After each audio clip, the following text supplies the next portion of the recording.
Damos gracias a Dios por la palabra. Ojalá que esos himnos y esas canciones que cantábamos hace un momento las podamos recordar durante este tiempo.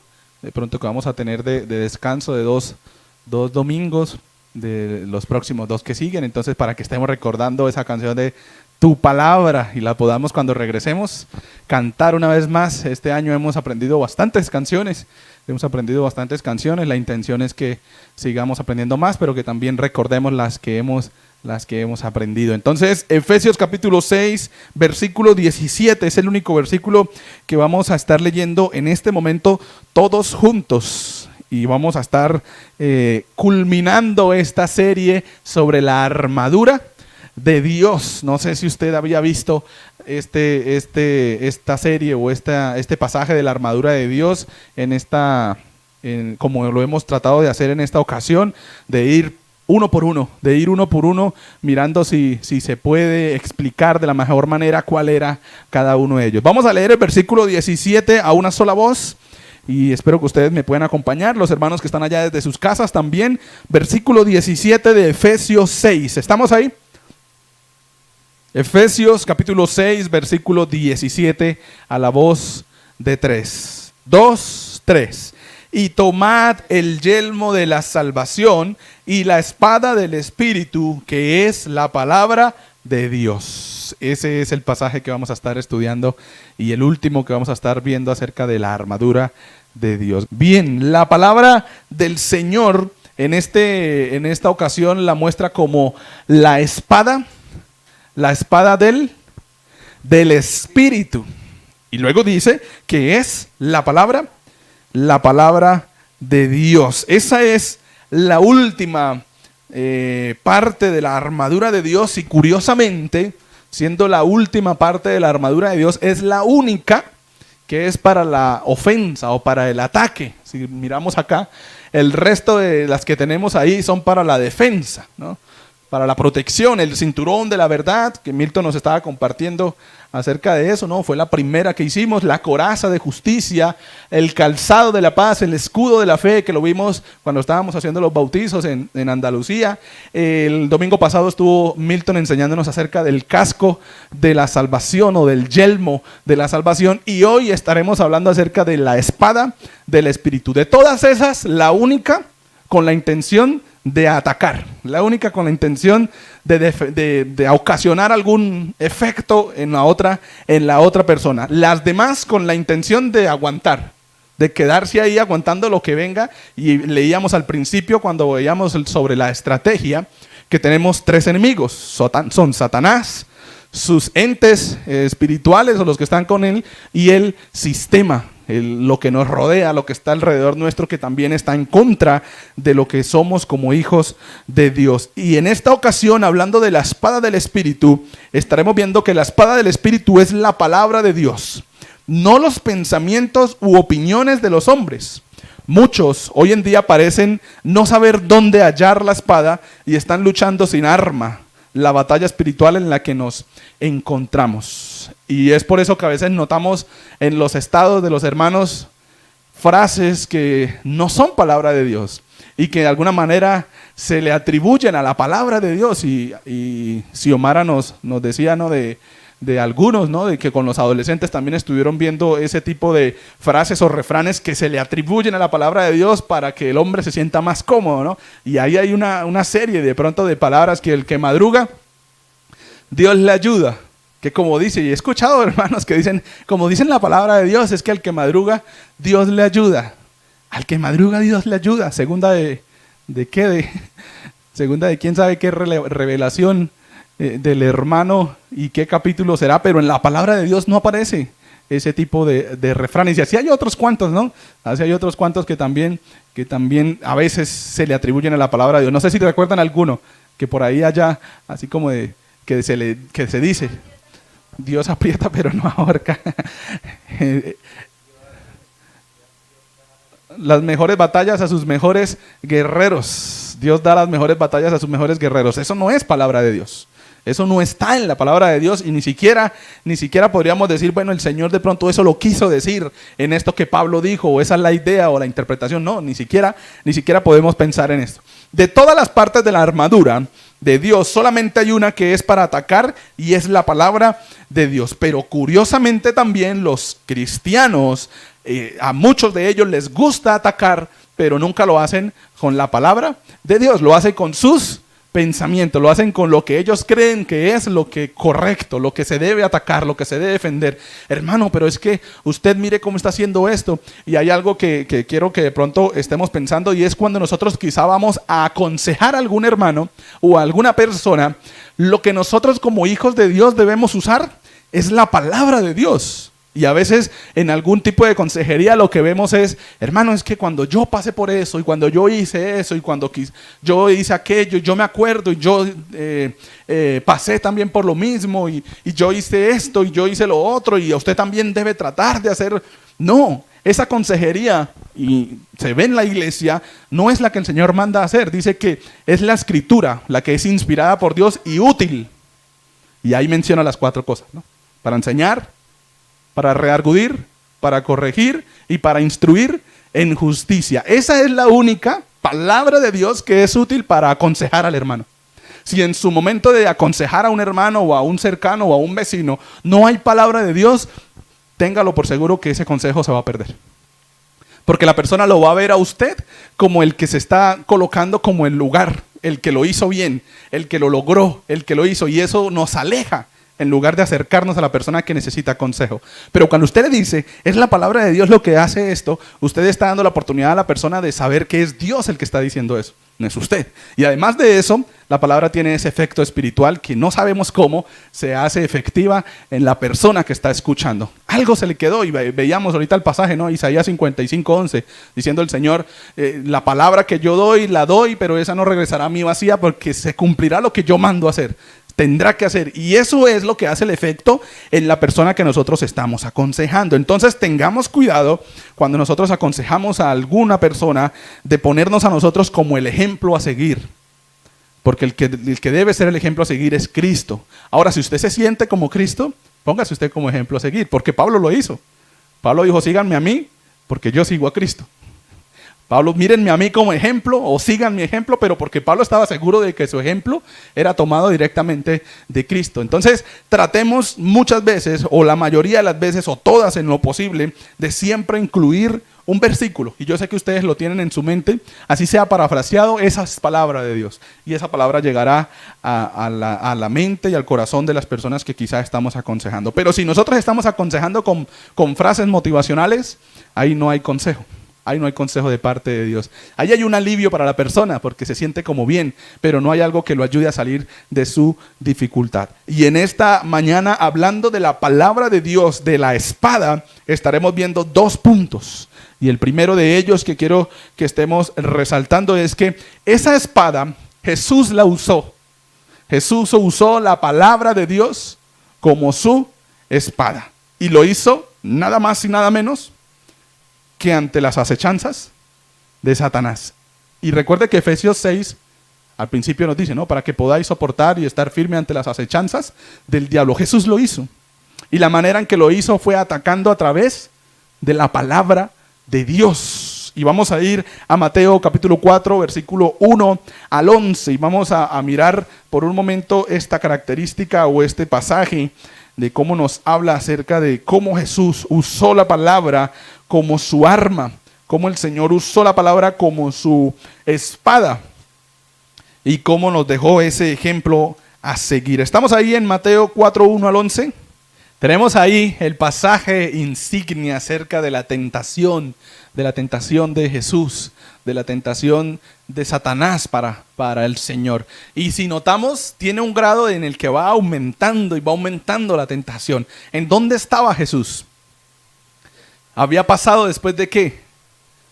Ayunando 40 días y 40 noches. A veces nosotros venimos los domingos sin desayuno y estamos a mediodía que, mejor dicho, no podemos, y que si se puede convertir una piedra en pan, pues lo podríamos o lo haríamos. En esta ocasión Jesús ha pasado por 40 días y 40 noches. Y note que Satanás tenía muy claro y había hecho una estrategia para saber qué era la tentación que iba a poner. Y la primera tentación que pone es Le dice el tentador en el versículo 3, si eres hijo de Dios, di que estas piedras se conviertan en pan. ¿Serán que Jesús no tenía hambre? 40 días y 40 noches sin comer.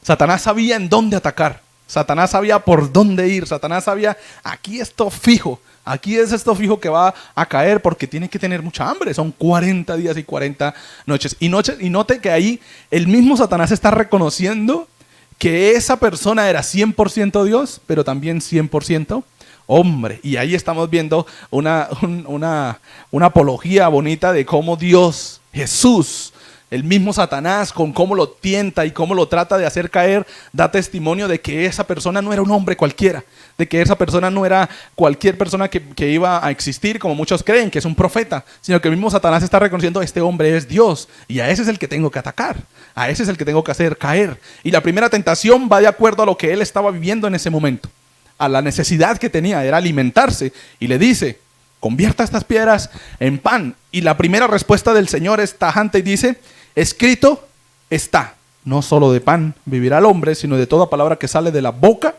de Dios. Deuteronomio capítulo 8 versículo 3. Esa es la palabra que recuerda al Señor. Deuteronomio capítulo 8 versículo 3. Y si le hubiese podido decir a Satanás esa frase, le hubiese dicho, busque su Biblia. Deuteronomio capítulo 8 versículo 3, y ahí está la respuesta. Luego Satanás, dándose cuenta de que por ese lado no iba a poder, le lleva a la santa ciudad y le puso sobre el pináculo del templo, sobre lo más alto en ese lugar, y le dijo, si eres hijo de Dios, échate abajo. Y mire lo que hace Satanás, porque escrito está, se la regresa, ¿no? Le dice, con que vamos a ir con la Biblia, pues la Biblia también dice, a sus ángeles mandará acerca de ti, Salmo 91:11, y en sus manos te sostendrá, para que no tropieces con tu pie en piedra, Salmo 91:12. ¿Qué usó Satanás? La misma palabra de Dios. Es decir, que Satanás conoce la palabra de Dios y la usa mal. Y desde el principio ha sido así. ¿Qué hizo la serpiente? Agarró lo que Dios había dicho y lo volteó y dijo, no es así. Si realmente ustedes creen lo que Dios les dijo, no es por ahí. Mire, Dios les dijo, con que Dios les dijo que tal cosa, y no era así. Dios no les había dicho eso. Dios les dijo lo contrario. Él dijo, de todo árbol del huerto pueden comer, menos del árbol de la ciencia del bien y del mal. Y Satanás le dice, con que no pueden comer de los árboles del huerto. Generalizó y dijo, con que no pueden hacer nada ahora pues.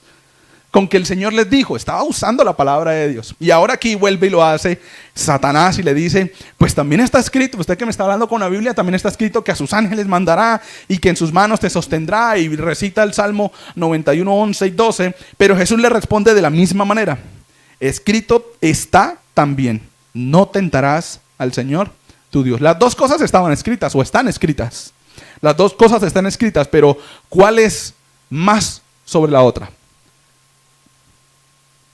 La palabra del Señor. Porque usted podría decir, bueno, listo, entonces, si no existiera el versículo, si no existiera Deuteronomio 6:16, que es el que habla de no tentarás al Señor tu Dios, Jesús hubiese tenido que tirarse, porque no había algo que le ayudara a respaldar que no era eso lo que tenía que hacer. ¿Qué hizo Satanás? Dijo, bueno, le voy a decir que el Señor lo va a proteger, que el Señor lo va a guardar, que el Señor lo va a mandar a sus ángeles, pero voy a tratar de que no se acuerde de que no tiene que tentar al Señor su Dios. Y él, si se hubiese lanzado, bueno, listo, vamos a ver. Sí, quizás sus ángeles lo rescataban, los ángeles lo iban a ayudar y aparecieron al final, ¿no? Los ángeles estaban ahí los ángeles, pero el Señor sabía que era mucho más importante lo que decía Deuteronomio 6, y que era complementario a lo que él estaba diciendo en cuanto a Satanás, hablando de la palabra de Dios, diciéndole, yo puedo hacer eso, pero la palabra también me dice, no debo tentar al Señor. Ahora, si hubiese sido un accidente, ahí sí se hace efectivo lo del Salmo 91. Si quizá él se cae y nunca lo hizo con la intención de provocarle algo al Señor para que le ayude, el Señor mandaba a sus ángeles y además de eso lo sostenía con sus manos. Pero como era la intención de tentar ahora a Dios, Jesús le dice, listo, es cierto lo que usted dice, eso está en el Salmo 91:11 y 12, pero también en Deuteronomio 6:16 complementa y dice, no tentarás al Señor tu Dios.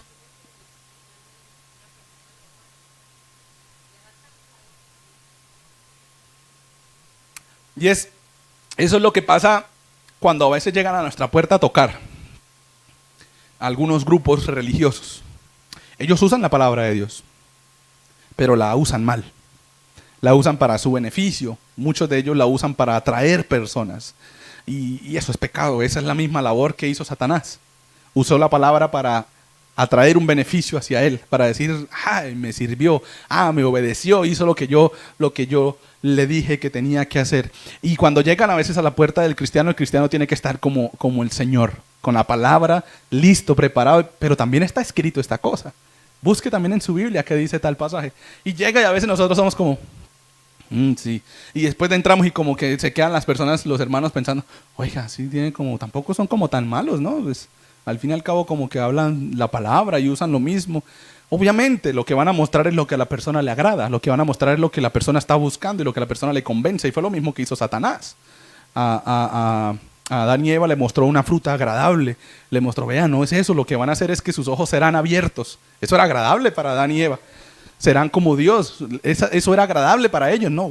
Vamos a ser mucho más poderosos con esta manzana, ¿no? Vamos a hacer con esta fruta, como de pronto la ilustran en las caricaturas de los niños. Era una fruta, ¿no? Digamos que con esta guanábana vamos a ser muchos más poderosos comiéndonos esta guanábana o esta guama o este mango, no sabemos qué fruta era. Y eso era lo que al hombre le agradaba, pero si Adán y Eva hubiesen usado la palabra de Dios, o el chontaduro, sí, si Adán y Eva hubiesen usado la palabra de Dios, hubiesen parado en un momento a Satanás y le hubiesen dicho, el Señor no nos dijo que no podíamos comer de todo árbol.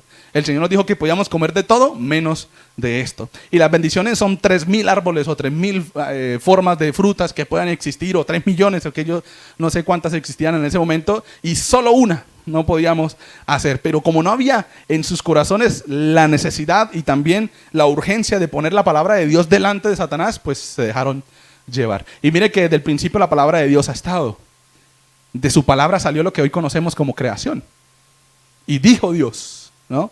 Y ahorita estaremos dando de pronto un resumen acerca de eso. Luego dice Satanás en el versículo 8, otra vez le llevó al diablo a un monte muy alto y le mostró todos los reinos del mundo y la gloria de ellos. Y le dijo, todo esto te daré si postrado me adorares. Entonces Jesús le dijo, vete Satanás, ya no puede, porque escrito está, al Señor tu Dios adorarás y a Él solo servirás. Deuteronomio 6:13. Usó pasajes de la palabra de Dios, el mismo Señor usó la escritura, la palabra de Dios para defenderse ante las acechanzas de Satanás. Pero también usó la espada de la escritura o la palabra como su espada ante las mentiras del mundo. Y ya no era Satanás el que estaba enfrente. Y vamos a ir a Mateo capítulo 15. Mateo capítulo 15, versículo 1 al 9. Y ahí está hasta el versículo 9. El encuentro que tuvo Jesús, el encuentro que tuvo el Señor con ciertos escribas y fariseos, dice en el primer versículo. ¿Cuál era la intención de los escribas y de los fariseos? Hacerlo quedar mal. Mostrar un error del Señor. Pero no encontraban uno en el Señor, entonces dijeron, vamos por los discípulos. Porque la pregunta que hicieron ellos fue, ¿por qué tus discípulos quebrantan la tradición de los ancianos? Y dice, la razón que ellos dan es, porque no se lavan las manos cuando comen pan. Miren el error que consiguieron. Supuestamente, ¿no? La equivocación que habían los discípulos, que no se lavan las manos, que no se echan antibacterial. La ley de la que están hablando de ellos es la ley mosaica, ¿no? La ley de los rituales. La ley de los rituales, y era necesario lavarse las manos antes, incluso después de comer cualquier tipo de alimentos. Quizá en algún momento a los discípulos se les pasó, pero ahí estaba el sistema, ahí estaba la gente, ahí estaba la tan grande nube de testigos que dijo Pablo, mirando a ver en qué se equivoca para agarrarle por ahí. Ay, ¿ustedes por qué no? ¿Usted por qué pone eso? ¿Por qué hace aquello? ¿Por qué ustedes ponen esa canción? De pronto se les escapó una canción por ahí y han puesto 30,000 canciones cristianas y digamos que salió una o que a ustedes les gustó escuchar alguna canción que no era cristiana. Ahí está la tan grande nube de testigos mirando. Oiga, ¿y ustedes ponen esa música? Y solo fue una vez en toda su vida. Ahí están los escribas y los fariseos tratando de buscar en qué se equivocan. Lavarse las manos era la razón por la que estaban acusando a los discípulos. ¿Y qué les responde el Señor?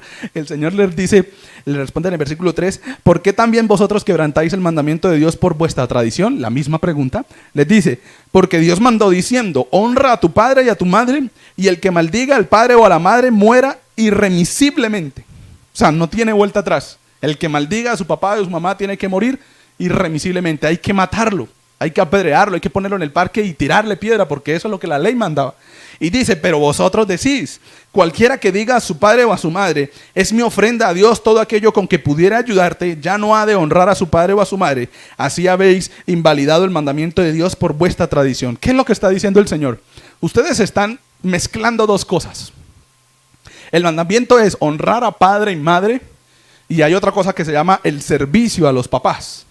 Y lo que están diciendo lo que estaban diciendo los escribas y sobre todo la iglesia, la religión en ese momento es cualquier servicio que usted le dé a sus papás es honra a ellos.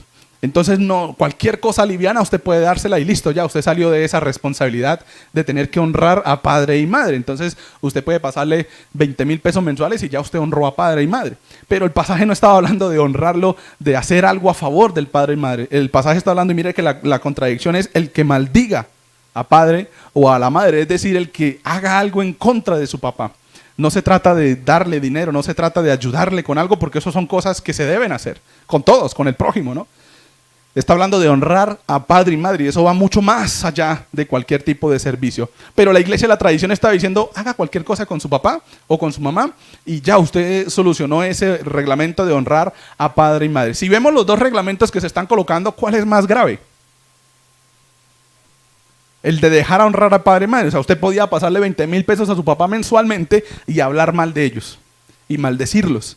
Y decir, no, es que esos papás son de lo peorcito que a mí me ha tocado. Eso era maldecir a los papás.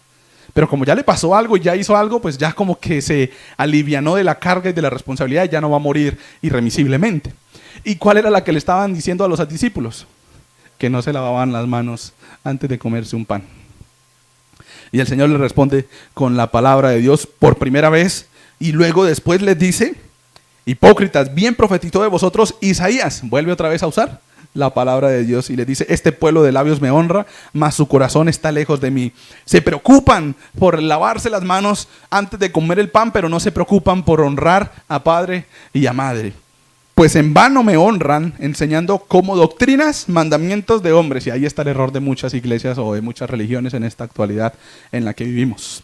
Que se está dando como doctrina mandamientos o pensamientos de hombres. Y es ahí donde vemos a veces en enseñanzas de 1 hora, 2 horas, un versículo.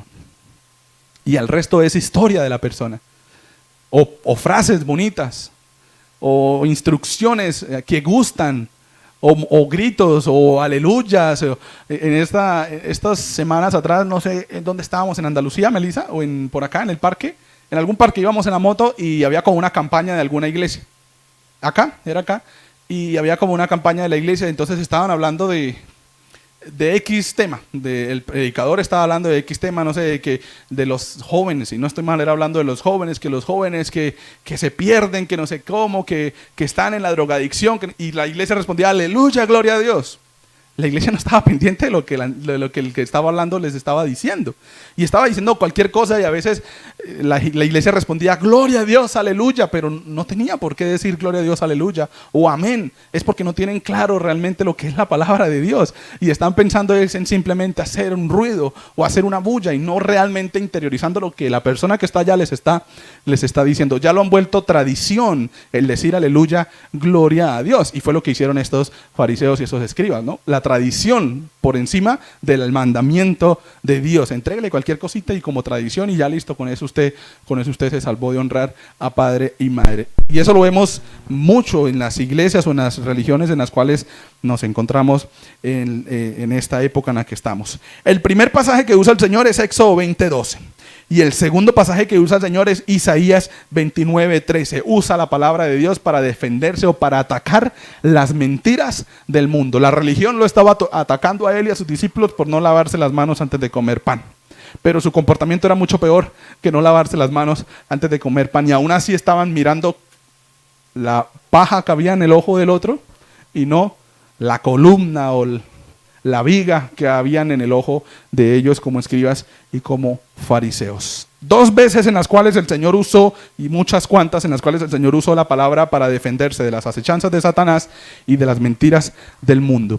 Y es por eso que el segundo punto es resultado de en el cual la iglesia debe usar la palabra de Dios como su espada. y no su pensamiento.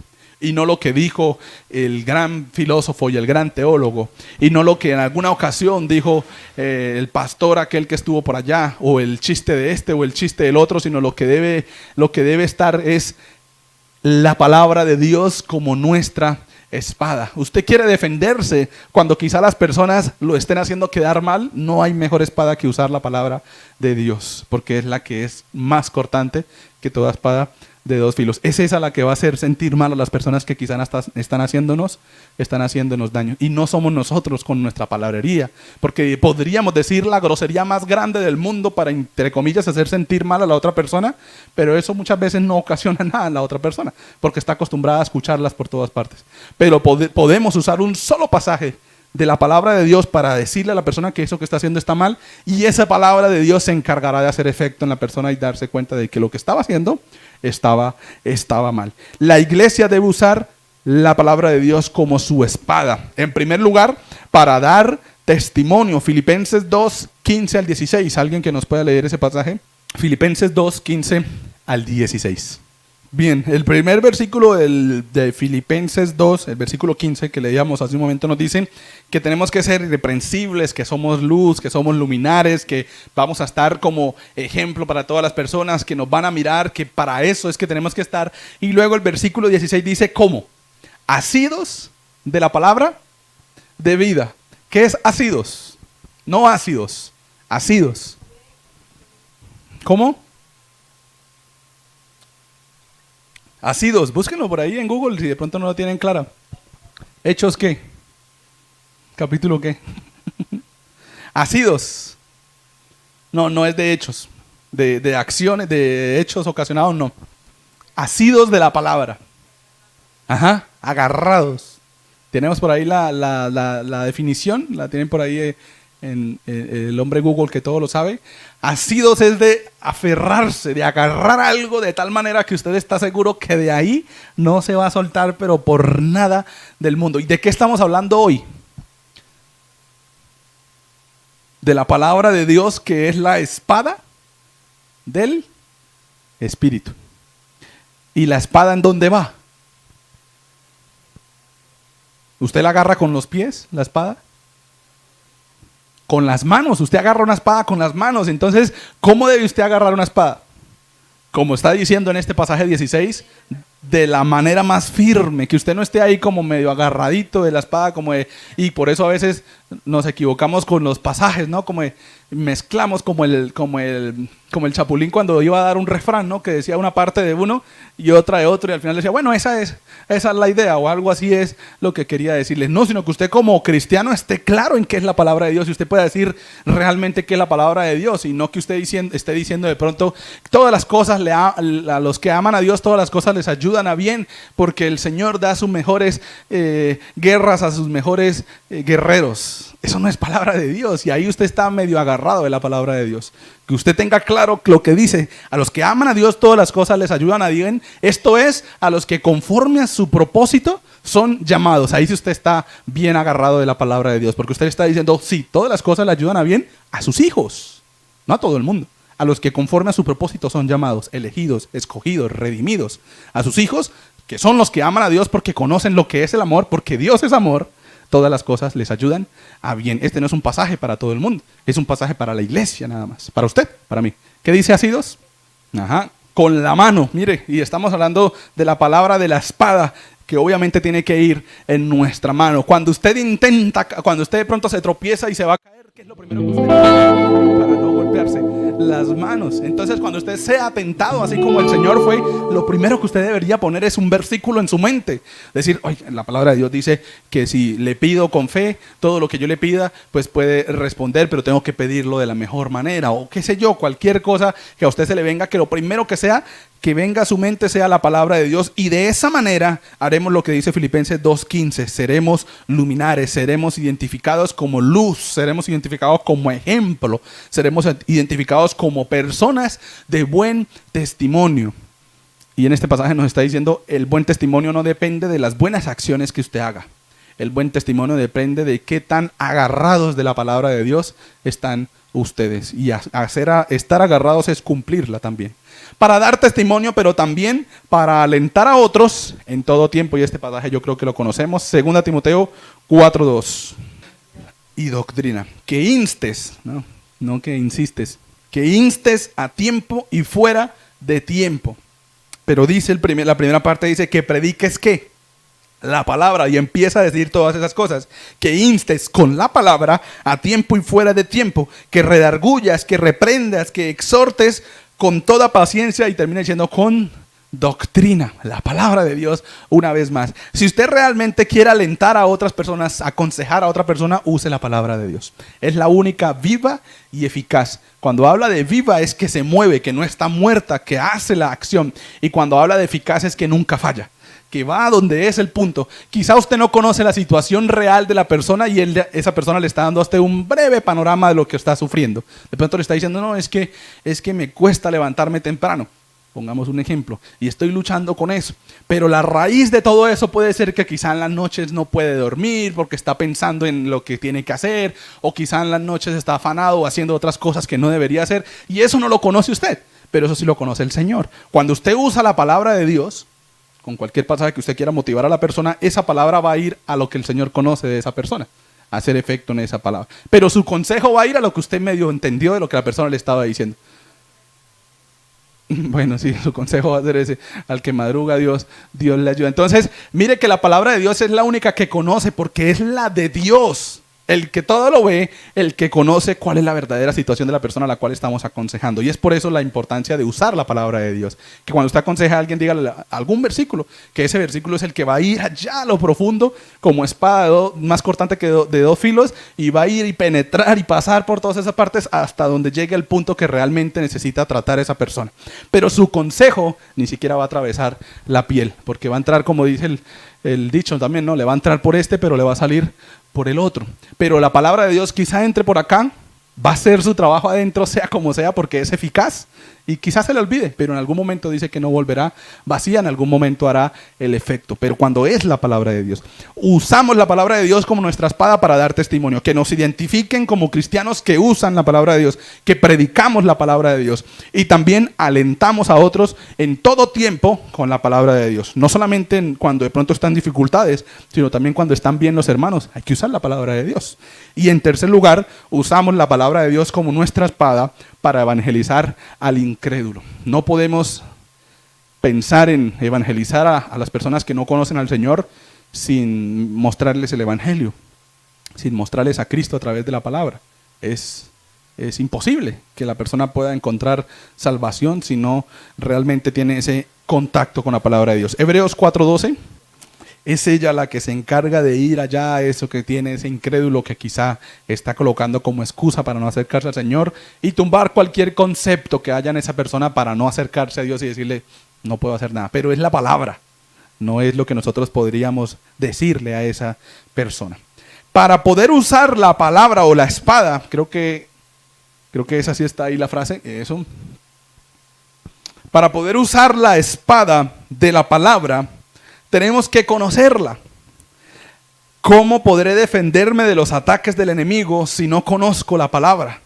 ¿Cómo podré compartir la palabra de Dios si no conozco o si mi vida no refleja lo que es la palabra de Dios? ¿Cómo podré defenderme de los ataques del enemigo si no sé usar la espada que el Señor me ha dado? ¿Cómo me puedo defender si no tengo idea de cómo se usa la palabra, que es la única de toda la armadura de Dios, que es para atacar? ¿Cómo podré compartir la palabra de Dios si mi vida realmente no la está reflejando? Usted puede decir mucha palabra, pero si su vida no está viviendo la palabra, esa palabra que usted pueda decir no va a hacer efecto, porque su vida no es ejemplo para esas personas. Entonces, ¿qué necesitamos? Necesitamos 2 cosas. Desear la palabra. Y dice 1 Pedro 2:2, por tanto, desechando toda malicia y todo engaño e hipocresía y envidias y toda difamación, deseen como niños recién nacidos la leche pura de la palabra, para que por ella crezcan para salvación. Debemos desear la palabra, ir a la palabra. Y en segundo lugar, lo que necesitamos hacer es recibirla con humildad. Esos son 2 consejitos que les quiero dejar a ustedes. Busque la palabra, desee buscar la palabra, léala. Acérquese a ella. Si de pronto no sabe cómo estudiarla, por lo menos léala. Por lo menos aprenda versículos de la palabra de Dios. ¿Cuánto hace que no se aprende usted un versículo de la palabra de Dios? Y a veces vamos a decir un versículo en la iglesia y se nos vienen son los de hace 30 años atrás o los de hace 10 años atrás, de cuando íbamos a las escuelas dominicales de los niños y estábamos por allá. Y ya han pasado tantos años y no nos hemos podido aprender un versículo. Y le exigimos a los hijos, ¿no? Es que yo quisiera que mi hijo se aprendiera los versículos, pero su padre se está aprendiendo los versículos, su mamá lo está dando como ejemplo, sus hermanos lo están haciendo también en la iglesia. Entonces, recibirla con humildad, desearla, pero recibirla con humildad, dice Santiago 1:21, por lo cual, desechando toda inmundicia y todo resto de malicia, reciban ustedes con humildad la palabra implantada, que es poderosa para salvar sus almas. Recíbanlo con humildad. Desde antes del principio, y con esto termino con esta frase, de toda la palabra, desde antes del principio de todo, la palabra de Dios hizo efecto al crear lo que existe. Después dio a Adán y Eva su palabra directa para ser guiados. Después de la entrada del pecado a la humanidad, Dios siguió guiando a su pueblo a través de su palabra con los patriarcas y los profetas, para finalmente mandar a su Hijo, siendo el Verbo encarnado. Y hoy nosotros tenemos en nuestras manos las palabras de Dios necesarias para nuestro caminar en la tierra. Y maravillosamente, en la eternidad también tendremos la palabra de Dios hablándonos cara a cara como padre a hijo. Cielo y tierra pasarán, mas tu palabra no pasará.